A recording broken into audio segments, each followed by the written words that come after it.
سے نکاح کر سکتا ہے۔ اب طلاق کے الفاظ کے بارے میں بتایا جا رہا ہے کہ طلاق کے الفاظ دو قسم پر ہیں، صریح، کنایہ، یعنی بعض الفاظ ایسے ہیں جس سے طلاق کے سوا کوئی اور مفہوم نہیں نکلتا، وہ طلاق ہی کے لیے مقرر ہیں، ان کو صریح الفاظ کہتے ہیں۔ صریح وہ الفاظ ہیں جو عرفاً طلاق کے سوا کسی اور معنی میں مستعمل نہیں ہوتے، یعنی عرف میں بھی عام طور پر لوگوں کے درمیان بھی وہ الفاظ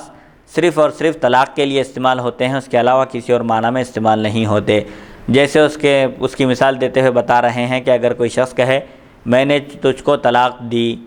یا کوئی شخص کہے کہ تجھ پر طلاق ہے، بیوی سے کہہ رہا ہے، یا کہہ رہا ہے کہ تو مطلقہ ہے،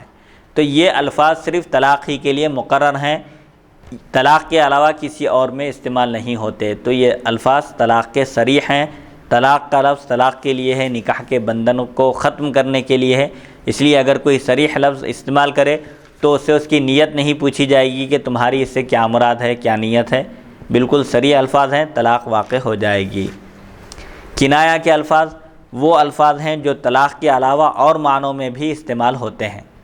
طلاق کا مطلب صاف صاف ان سے مفہوم نہیں ہوتا۔ بعض الفاظ ایسے بھی ہیں جو صرف طلاق کے لیے استعمال نہیں ہوتے، دوسرے معنی اور مفہوم بھی اس میں پائے جاتے ہیں۔ جیسے اگر کوئی شوہر اپنی بیوی سے کہے کہ میں نے تجھے چھوڑ دیا، یہ طلاق کے لیے ہی مقرر نہیں ہے۔ بعض الفاظ بتا رہے ہیں کہ اگر شوہر کہے بیوی سے کہ میں نے تجھے چھوڑ دیا، یا یہ کہے میں تجھ سے الگ ہو گیا، یا یہ کہے کہ تجھے اپنا اختیار ہے، یا یہ کہے کہ تیری جہاں خوشی ہو چلی جا، اور یا یہ کہے مجھ سے تجھ سے کچھ واسطہ نہیں، یہ جو الفاظ ہیں طلاق کے صریح الفاظ نہیں ہیں، عرف میں اس سے صرف طلاق مراد نہیں ہوتی بلکہ دوسرے معنی میں بھی یہ الفاظ استعمال ہوتے ہیں۔ اب یہاں پر صریح الفاظ میں نیت کی ضرورت نہیں ہے، نیت نہیں پوچھی جائے گی، البتہ کنایہ کے لفظ سے طلاق دے تو وہاں نیت پوچھی جائے گی۔ یہ الفاظ ہیں،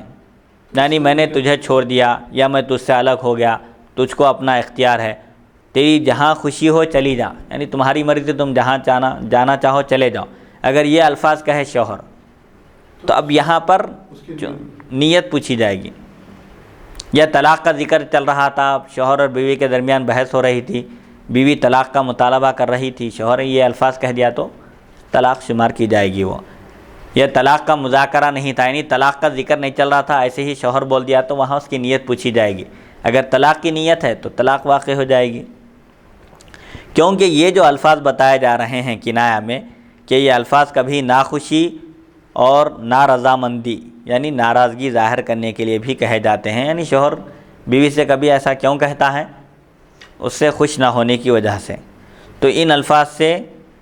ناراضگی اور ناخوشی ظاہر کی جاتی ہے، اور یہ الفاظ طلاق پر بھی دلالت کرتے ہیں، مطلب ان الفاظ میں احتمال ہے، طلاق بھی مراد ہو سکتی ہے، طلاق کے بھی معنی لیے جا سکتے ہیں، اور یہ مطلب بھی لیا جا سکتا ہے کہ شوہر بیوی سے ناراض ہے۔ تو جب دو معنی کا احتمال ہو تو وہاں پر شوہر کی مراد پوچھی جائے گی، اور جب مراد ظاہر کر دے وہ تو معنی اور مفہوم متعین ہو جائیں گے کہ اس کی مراد کیا تھی۔ اگر شوہر یہ الفاظ کہے اور کہے کہ میں بیوی سے ناراض ہوں، ناراضگی کا اظہار ہے، اگر یہ کہے تو طلاق واقع نہیں ہوگی، اور اگر کہے کہ اس سے مراد میری طلاق ہے تو پھر طلاق واقع ہو جائے گی۔